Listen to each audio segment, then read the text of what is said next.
मुंबईहून बारामतीला जात असताना विमान अपघातात अजित पवारांचा मृत्यू झालाय. त्यांच्यासोबत यावेळी विमानाचे पायलट, एअर होस्टेस, त्यांचा बॉडीगार्डचाही मृत्यू झालाय. एखाद्या राजकीय नेत्याच्या विमान अपघाताची ही पहिली वेळ नाहीये. याआधी सुद्धा विमान अपघातात अनेक राजकीय नेत्यांचा मृत्यू झालाय. पाहूयात या संदर्भातला आमचा हा स्पेशल रिपोर्ट.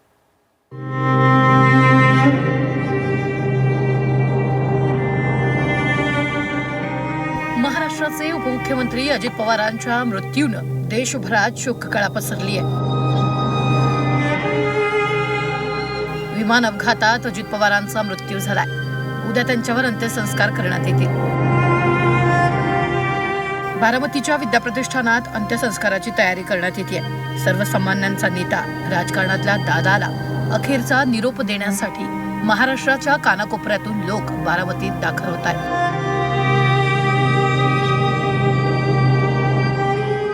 मुंबईहून अजित पवार बारामतीकडे निघाले होते. मात्र विमानात तांत्रिक बिघाड झाल्यानं अजित पवारांचा मृत्यू झालाय. याआधीही विमान अपघातामध्ये राजकीय नेत्यांनी त्यांचा जीव गमावलाय. बलवंतराय मेहता 1963 ते 1965 पर्यंत गुजरातचे मुख्यमंत्री. 1965च्या युद्धादरम्यान मेहता कच्छच्या रणात निरीक्षणासाठी उड्डाण करत होते.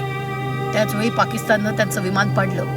या दुर्घटनेत मेहता, त्यांची पत्नी, 3 कर्मचारी, एक पत्रकार आणि 2 क्रू सदस्यांचा मृत्यू झाला. संजय गांधी 23 जून 1980 काँग्रेसचे तत्कालीन खासदार संजय गांधी दिल्लीतून विमान प्रवासाला निघाले. सकाळी 10 वाजता संजय गांधी यांचं विमान क्रॅश झालं. या घटनेत त्यांचा मृत्यू झाला. संजय गांधींसोबत त्यांचे सहप्रवासी सुभाष सक्सेना यांचा मृत्यू झाला. माधवराव सिंधिया काँग्रेसचे ज्येष्ठ नेते माधवराव सिंधिया यांचा मृत्यू विमान अपघातात झाला. 30 सप्टेंबर 2001 रोजी सिंधिया कानपूरच्या एका रॅलीसाठी जात होते. मैनपुरी जवळील मोठा गाव इथं त्यांच्या विमानाचा अपघात झाला. या अपघातात सिंधिया यांचा मृत्यू झाला. तेव्हा सिंधिया 56 वर्षाचे होते. GMC बालयोगी गंती मोहना चंद्र बालयोगी यांचा विमान अपघातात मृत्यू झाला. तेव्हा ते लोकसभाध्यक्ष होते. 2002 मध्ये आंध्र प्रदेशातील एका कार्यक्रमासाठी जाताना त्यांचं हेलिकॉप्टर क्रॅश झालं. या अपघातात बालयोगी यांचे सुरक्षा अधिकारी डी सत्यराजू आणि पायलट कॅप्टन GV मेनन यांचाही मृत्यू झाला. वाय राजशेखर रेड्डी आंध्र प्रदेशात 2009 मध्ये विमान अपघातात तेव्हाचे मुख्यमंत्री वाय राजशेखर रेड्डींचा मृत्यू झाला. रेड्डी आपल्या अधिकाऱ्यांसह नल्लामाला भागातून जात होते.